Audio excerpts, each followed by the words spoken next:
Dans la Bible, différents hommes ont prié avec différentes postures. On nous dit que le Christ s'agenouillait, souvent sur le sol. Paul parle de la façon dont il a courbé le genou. Daniel, le grand prophète de Dieu, est tombé un jour sur son visage et est resté allongé sur le sol pendant de nombreuses heures. Mais l'une des façons les plus intéressantes de prier, c'est la façon dont Élie a prié. Il a prié en position assise, avec sa tête entre ses genoux. Et beaucoup d'entre nous croyaient que c'était pour l'aider à exclure toutes les images et tous les sons.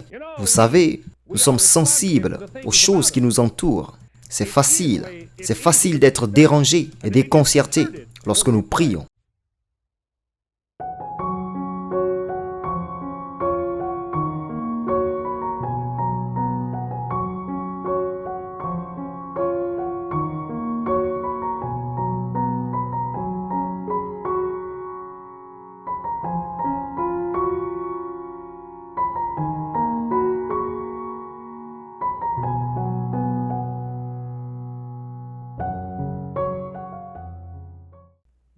À propos de la chose la plus importante que je fais dans ce monde, c'est de prier.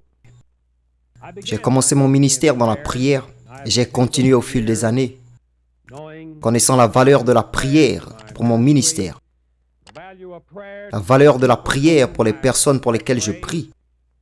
Et aujourd'hui, en la demande de beaucoup de mes amis, je vais partager certaines des pensées que Dieu m'a données sur la prière et sur la prière à travers.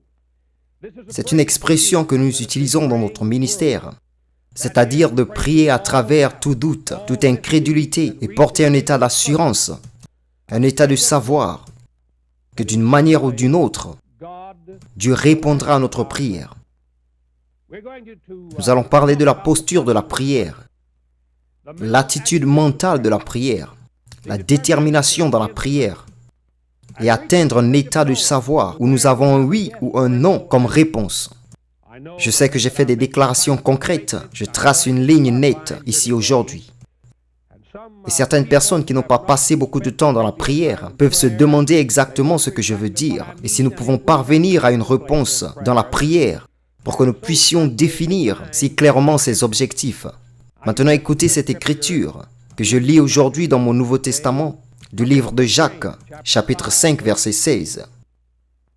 Confessez donc vos péchés les uns aux autres et priez les uns pour les autres, afin que vous soyez guéris.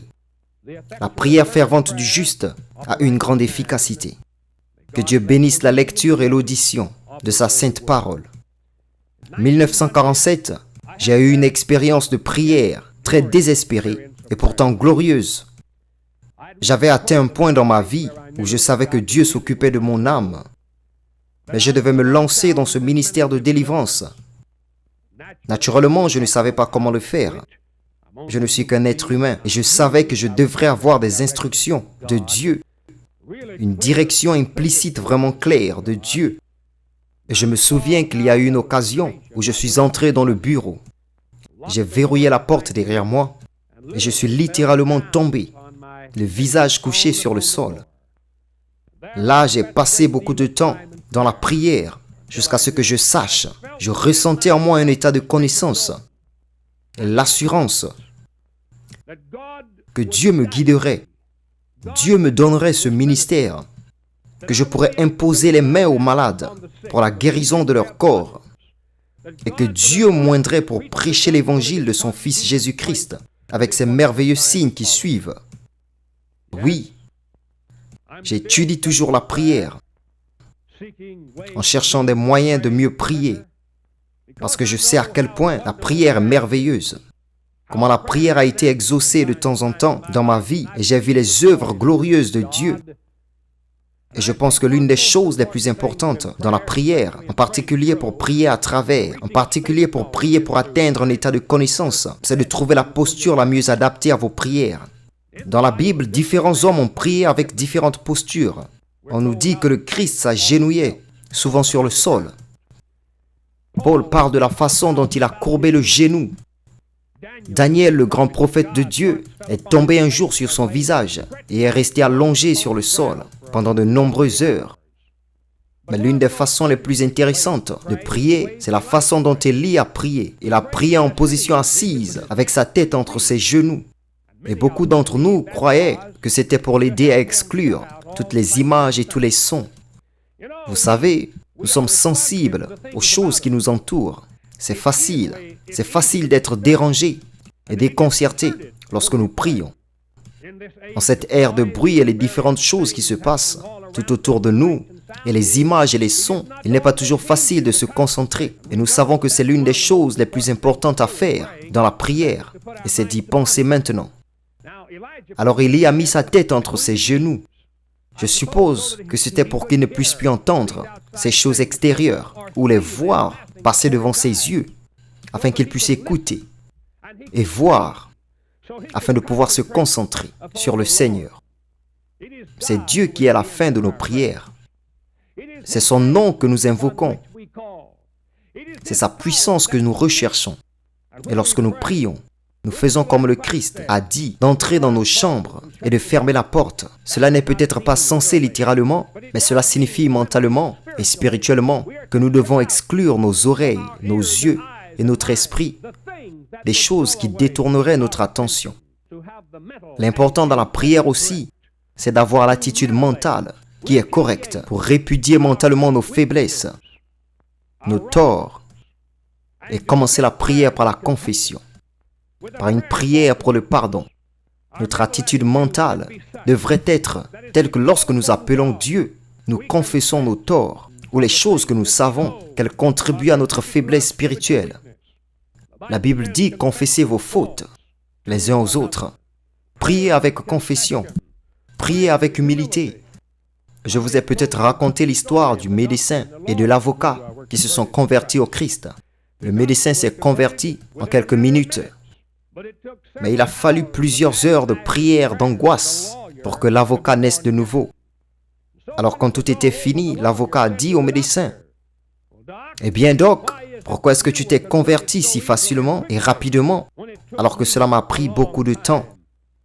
Eh bien le docteur a dit, « Avocat, j'ai plaidé coupable, mais toi tu as plaidé ta cause. » Je pense qu'il y a beaucoup à dire.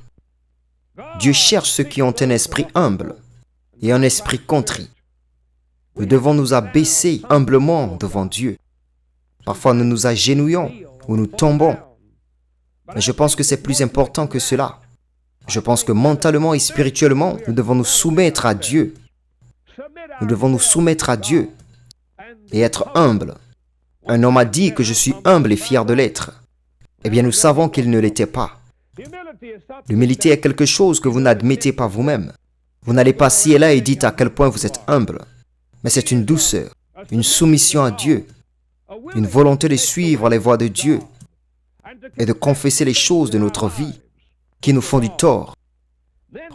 Alors il y a cette détermination de la prière qui est importante aujourd'hui. Vous vous souvenez de Jacob, l'homme dont le nom a été changé en Israël, qui est devenu le père de la nation hébraïque. Et cet homme est venu à Dieu. C'était un homme plutôt arrogant, un homme cherchant sa propre voie. Jacob veut dire surplanteur, trompeur, filou. Il n'était vraiment pas vrai.